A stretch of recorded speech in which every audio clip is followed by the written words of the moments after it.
My name is Pina Newman. I'm 25 years old. I grew up in Winnipeg with my mom, my dad, and my 2 younger sisters. Pina, welcome to Daily Xtra. You're one of the people featured in the Transgender Project website and TV series. Why did you decide to make your life so public like this?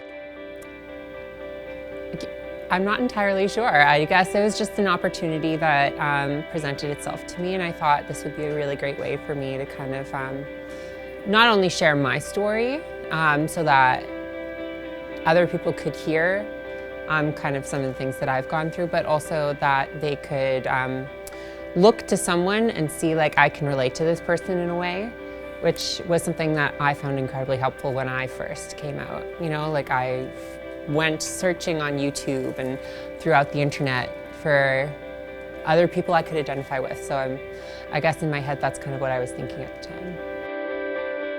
I explained it away as fun, but I think it was really numbing to actually just like have something make you feel good when all you do is feel confused and bad about yourself. It wasn't a healthy way, but it was the only thing I knew how to cope at that time. I remember there was one time you were sitting in the family room, clearly coming down from something, and I just thought, you know, you were so far away from me. How was I ever going to reach you again? And I really was fearful that I'd lost my child completely, and that was a very, very hard thing. It's just I'm not that person, and it just it hurts to know that I've hurt my loved ones so much. I thought I was only destroying myself. I didn't know I was destroying my family too, or my relationship with my parents. One of the real touching moments in the documentary is obviously the scene with your father, and he was so emotional describing your journey together. I still grieve the loss of my son.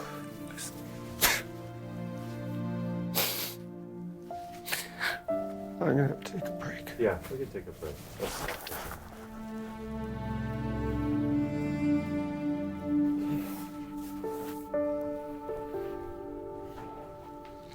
And it seemed an awful lot like the loss of my son. And you know, Pina now says, looking back, he put on an image of being a happy little boy, but I really got a sense that there was some genuine joy.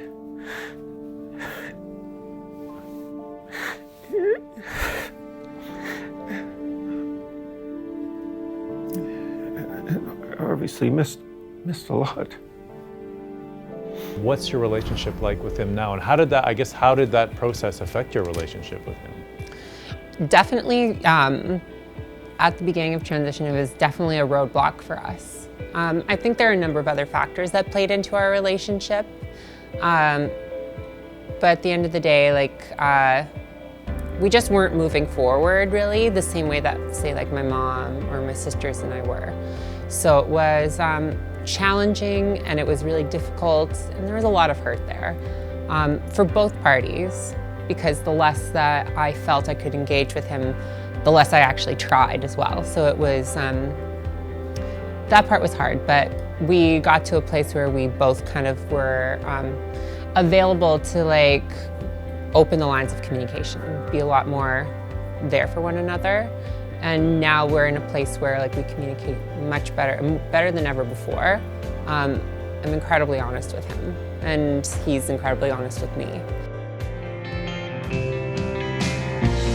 I needed to have my hair done, needed my makeup done to look as female as possible because I was so uncomfortable. And now I've gotten to a point where I can speak openly that I'm accepting that this is my face. And if someone doesn't look at me and see a female face, that's fine for them to see, but for me, like, I know my face is female, and I know that I don't need to alter it to maintain my self-worth and my self-confidence and my self-esteem. That's definitely the biggest thing that I have to like refocus on. That's the change that I'm making right now. Realizing I'm enough. I am enough.